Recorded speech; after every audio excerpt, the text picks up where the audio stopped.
الہی بحق بنی فاطمہ کہ بر قول ایما کنی خاتمہ گر دعوتم رد کنی ور قبول منو دست دامان آل رسول جاگنا ہے جاگ لے افلاک کے سایہ تلے جاگنا ہے جاگ لے افلاک کے سایہ تلے پھر حشر تک سوتا رہے گا خاک کے سایہ تلے دلا غافل نہ ہو یکدم یہ دنیا چھوڑ جانا ہے دلا غافل نہ ہو یکدم یہ دنیا چھوڑ جانا ہے چھوڑ کر یہ سب باغ باغیچے زمیں اندر سمانا ہے زمیں بدلی زماں بدلا مکیں بدلی مکاں بدلا زمیں بدلی زماں بدلا مکیں بدلی مکاں بدلا نہ بدلا فکر انسانی تو پھر بدلا تو کیا بدلا بدلنا ہے گر خود کو تو بدل جیسے عمر بدلے بدلنا ہے گر خود کو تو بدل جیسے عمر بدلے نہ جیسے جہل بدلا تو پھر بدلا تو کیا بدلا اللہ تبارک و تعالی جل جلالہ و اتم نوالہ و اعظم شانہ کی حمد و ثنا حضور پر نور شافع یوم النشور غم گسار جہاں امام الانبیاء فخر الانبیاء احمد مجتبی حضرت محمد مصطفیٰ صلی اللہ تعالی علیہ وآلہ وبارکہ وسلم کی ذات پر ہدیہ صلاۃ و اسلام عرض کرنے کے بعد اصال ثواب کی محفل پاک میں میری اور آپ تمامی احباب کی حاضری ہے۔ اللہ اپنی بارگاہ سمدیت میں قبول فرمائے۔ ہمارے محترم جناب بھائی ظفر اقبال صاحب اس دار فانی کو چھوڑ کر عالم قبر کے اندر چلے گئے۔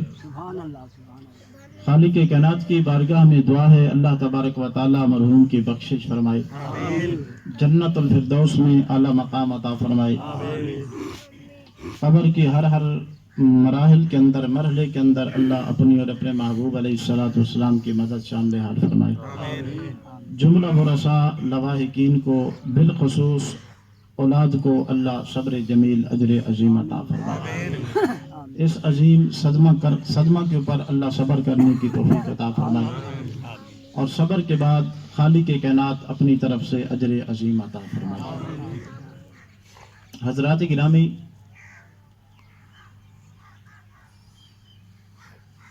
اللہ تبارک و تعالیٰ کی طرف سے موت ایک اٹل حقیقت ہے،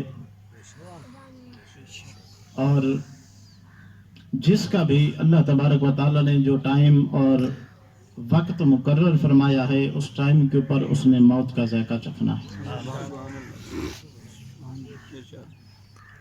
لیکن کچھ موتیں ایسی ہوتی ہیں جو انسان کو ہلا کے رکھ دیتی ہیں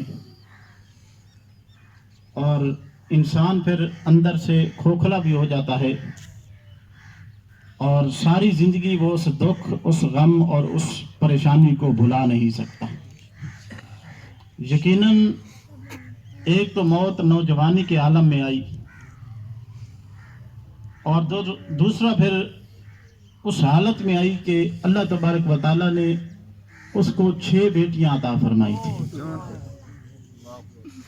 اور 6 بیٹیوں کے بعد پھر اللہ تبارک و تعالیٰ نے اسے خوشی بھی عطا فرمائی ربیع الاول شریف کے مہینہ کے اندر، اور پھر وہ اس خوشی کو بیچارہ 2 یا 3 مہینے ہی دیکھ سکا، اس کے بعد اللہ نے اس کو موت عطا فرما دی۔ میں اسی موضوع کے اوپر ہی تھوڑا اپنے اور آپ کے ضمیر کو جھنجھوڑنا چاہتا ہوں کہ آیا کہ یہ امتحان ان بچوں کا ہے یا یہ امتحان اللہ نے ہمارے اوپر رکھا ہے؟ چونکہ وہ تو اللہ کا حکم تھا اور اللہ نے اپنے حکم کے مطابق اس بھائی کو موت عطا فرما دی۔ اور خدا کی قسم پرسوں بھی میں جب گھر کھڑا تھا تو اس وقت بچیوں کے دل سے ایسے جملے نکل رہے تھے جو انسان کا کلیجہ چیر دیتے تھے، لیکن یہ میرے اللہ کی قدرت کا فیصلہ ہے۔ اللہ کی قدرت کے آگے کوئی بندہ سر نہیں اٹھا سکتا۔ اور یقیناً پھر آج صبح بھی میں نے اپنے بھائی سے پوچھا ہے کہ ختم کا اہتمام کس نے کیا ہے، تو انہوں نے بتایا کہ ہم نے خود اپنے گھر سے کیا ہے۔ تو کیا ہمارے اہل علاقہ کا ضمیر اتنا مر چکا ہے؟ ایک بندہ جو اپنی 6 چھوٹی چھوٹی بیٹیوں کو چھوڑ کے جائے، اور کوئی وارث نہ ہو، پھر بھی ہم اہل علاقہ مل کے اس بندے کا ختم بھی نہ پڑھا سکیں۔ لیکن یہ تو چونکہ ایصال ثواب تو ویسے بھی آقا علیہ الصلوۃ والسلام کی شریعت کے اندر سنت ہے، اور ہمارا بھی عقیدہ ہے کہ ہم جس طرح کوئی فوت ہوئے نماز جنازہ کے بعد بھی ہم دعا مانگتے ہیں، اور پھر بیٹھ کے بھی دعا مانگی جاتی ہے، پھر یہ اجتماعی طور پر بھی ہم دعا کے لیے اکٹھے ہیں۔ لیکن وہ انسان جو صرف فقط آئے کول خانے کے اوپر نور ہٹو اور ہم نے ادھر کھڑے ہونا، درود پاک اللہم صلی اللہ علیہ وسلم و مولانا محمد و علی سیدنا و مولانا، چلو بیٹھ۔ اور انسان آئے اور آنے کے بعد چاول کی پلیٹ ہمارے سامنے رکھی جائے، اور کھانے کے بعد ہم تو چلے گئے میرے بھائی، لیکن کبھی ہم نے یہ سوچا نہیں کہ جو بچے یتیم ہوئے یا جن کے سر کے اوپر محبت والا ہاتھ رکھنے والا چلا گیا، ان بچوں کا کیا بنے گا۔ یقیناً میں نے جو قرآن مجید پڑھا یا آقا علیہ الصلوۃ والسلام کے یہ میں نے جو فرمان پڑھا ہے، میں نے اس کے اندر اتنا مطالعہ کیا ہے کہ اب ان بچوں کا امتحان نہیں، چونکہ ان کا باپ تو چلا گیا۔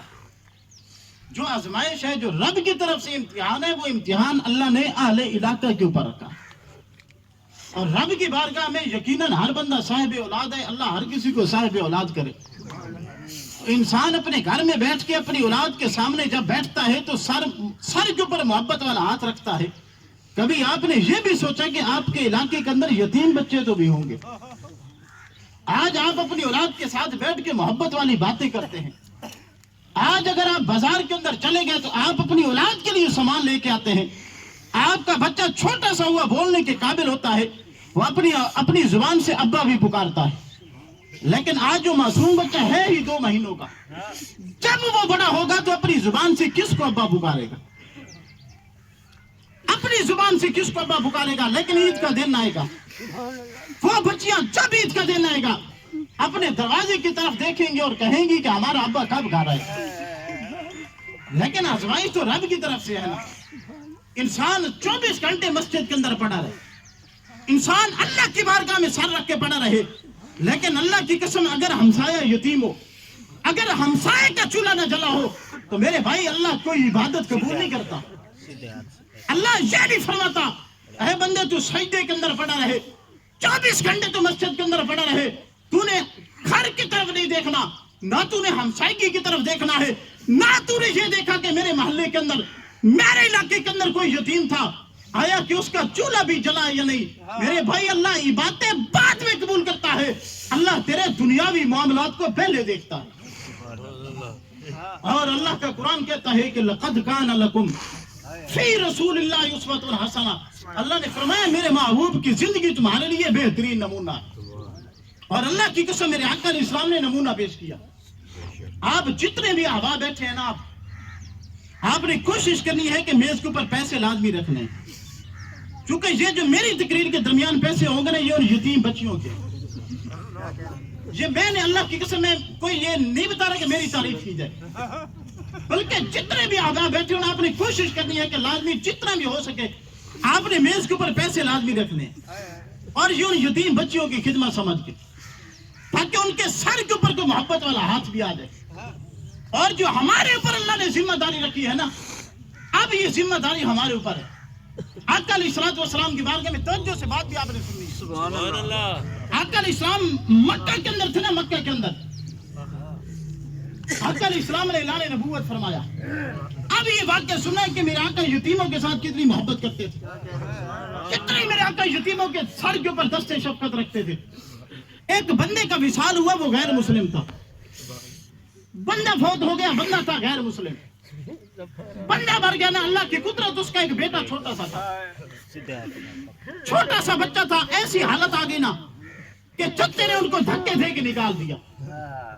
اب وہ اپنے گھر کے اندر رہتا تھا ماں کے ساتھ، اور ایسا بھی عالم آ گیا کہ ماں کے جسم کے اوپر پہننے کے لیے کپڑا نہ تھا۔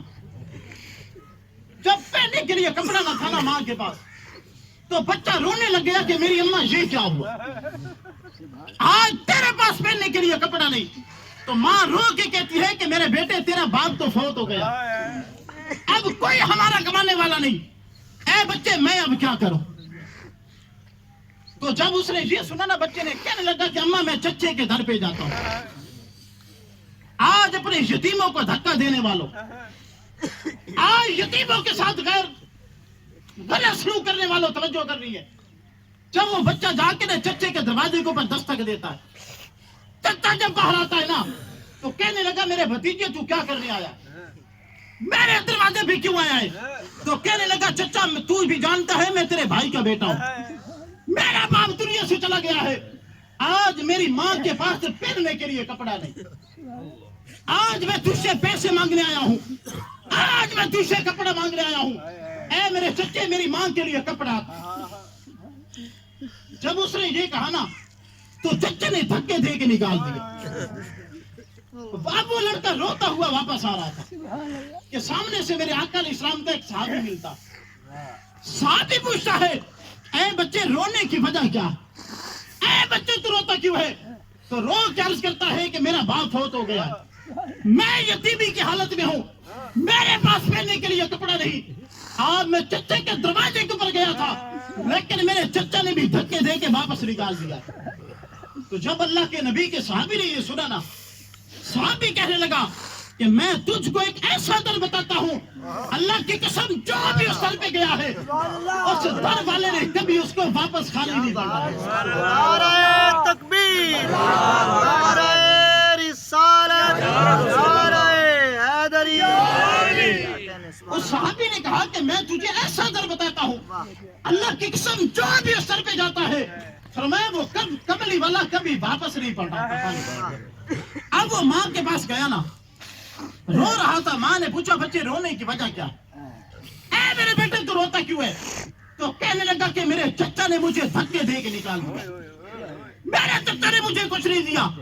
تو ماں پریشان ہوئی نا, بچہ کہتے میری اماں پریشان نہ ہو, اے میری اماں پریشان نہ ہو, مجھے ایک ایسے در کا بھی پتہ چلا ہے, اللہ کی قسم جو بھی اس در پہ جاتا ہے وہ کملی والا کبھی اس کو خالی واپس نہیں بھیجتا. ماں نے کہا میرا بیٹا میں نے تو سنا ہے کہ جو بھی اس کے پاس جاتا ہے نا وہ تو اس کا دین بھی پڑھ لیتا ہے, وہ تو اس کا کلمہ بھی پڑھ لیتا ہے. اے میرے بیٹے تو نے اس کی بارگاہ نہیں جانا. تو بچہ کہتا ہے میری اماں میں جاؤں گا لیکن میرا تیرے ساتھ یہ وعدہ ہے کہ میں اس نبی کا کلمہ نہیں پڑھوں گا. ماں نے کہا ٹھیک ہے میرا بیٹا تو جا. اب وہ لڑکا میرے آقا علیہ السلام کی بارگاہ میں آیا. جب آقا علیہ السلام کی بارگاہ میں آیا نا, آقا علیہ السلام بیت اللہ کے سین کے اندر صحابہ کو دین سکھا رہے, سامنے کھڑا ہو جاتا ہے.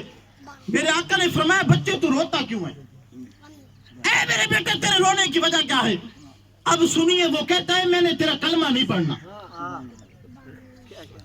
میرے آقا نے فرمایا روتا کیوں ہے؟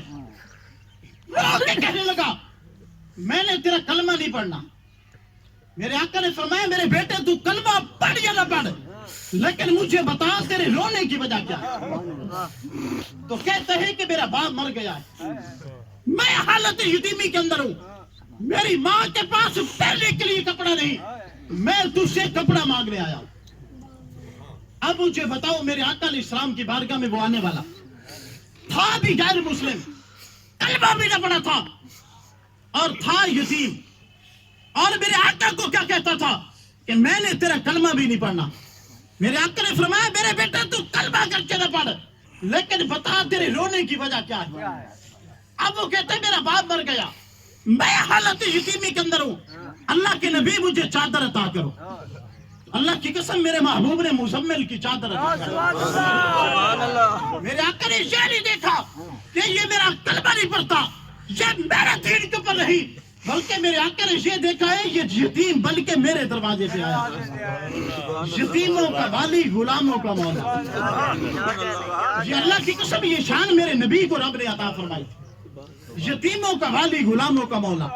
جو بھی میرے آقا کی بارگاہ میں جاتا تھا اللہ کی قسم میرے آقا اسے سب کچھ عطا کر دیتے تھے. اب میرے آقا علیہ السلام نے مزمل کی چادر عطا کی نا, اب وہ بچہ خوشی سے گھر کی طرف دوڑا, ماں کے پاس جاتا ہے. ماں نے کہا بیٹا سنا کلمہ تو نہیں پڑھا تو نے؟ کہنے لگا نہ میری اماں, میں نے جا کے کہہ دیا تھا کہ میں نے تیرا کلمہ نہیں پڑھنا. تو ماں نے جب وہ چادر اڑی نا جسم کے اوپر تو ماں نے کہا میرا بیٹا چل اسی نبی کی بارگاہ میں چل. اے میرا بیٹا چل اسی نبی کی بارگاہ میں جاتے ہیں جو دنیا کے اندر یتیموں کا والی بن کے آیا ہے. وہ نبی جھوٹا نہیں, اللہ نے اسے سچا نبی بنا کے دیا. یہ میرے آقا کا اخلاق تھا, یہ میرے آقا کی تربیت تھی. میرے آقا علیہ السلام نے فرمایا تمہاری بارگاہ کے اندر اگر کوئی یتیم آ جائے تم نے یہ نہیں دیکھنا کہ اس کی ذات کیا ہے, اس کا قبیلہ کیا ہے, اس کا خاندان کیسا ہے, بلکہ میرے آقا نے فرمایا تم نے اس کے سر کے اوپر محبت والا ہاتھ رکھنا. اور اللہ کی قسم میں نے پہلے بھی کہا ہے کہ یہ ان بچیوں کی آزمائش نہیں, یہ بچوں کے لیے امتحان نہیں, بلکہ اللہ کی قسم یہ ہمارے لیے امتحان ہے. اور اللہ بروز قیامت ہم سے سوال فرمائے گا. اللہ قیامت والے دن پوچھے گا کہ تمہاری ہمسائیگی کے اندر, تمہارے علاقے کے اندر, تمہارے محلے کے اندر یتیم تھے, آیا کہ تم نے اس کے سر کے اوپر محبت والا ہاتھ رکھا یا نہ رکھا. یقیناً میرے بھائی پالنے والا اللہ ہے, پالنے والا اللہ ہے, لیکن اللہ سبب بھی بناتا ہے. یہ ہمارے اوپر نہیں, یہ ہمارا ایک المیہ بن گیا کہ کوئی فوت ہوا نہ فوت ہوا تو ہر انسان کا دل رنجیدہ ہوا, ہر انسان پریشان ہوتا ہے. لیکن 15 دن گزرے, 20 گزرے, ہر انسان بھول گیا. پھر ہر کوئی اپنے کاموں کے اندر, اپنی مصروفیت کے اندر, اپنی اولاد کے اندر اس طرح مگن ہوا. لیکن ہمیں پتہ نہیں ہوتا کہ ہمارا ہمسائیگہ کس عالم میں. میرے بھائی نماز بھی فرض ہے, روزہ بھی فرض ہے, لیکن ہر چیز سے بڑھ کر اللہ نے پہلے ہمارے معاملات رکھے, اللہ نے حقوق العباد رکھے. میرے آقا علیہ السلام نے فرمایا جو حقوق اللہ ہیں, اللہ کے جو حق ہیں, اللہ قیامت والے دن چاہے تو اپنی مہربانی سے معافی فرما دے. انسان نماز کا تارک ہو ویسے تو ہمیں پڑھنی چاہیے, لیکن اللہ چاہے تو معاف بھی کر سکتا ہے. لیکن ہماری ہمسائیگی کے اندر, ہماری علاقے کے اندر اگر کوئی یتیم بچہ ہو, یقیناً وہ بھی تو رب سے سوال کرے گا, اے اللہ میرا باپ زندہ نہ تھا, میری ماں زندہ نہ تھی, میں کس حالت میں تھا, میرا ہمسایہ اتنے رقبے کا مالک تھا, کبھی اس نے ہمارے سر کے اوپر محبت والا ہاتھ بھی نہیں رکھا. اللہ کی قسم درود پاک ایک مرتبہ پڑھیں.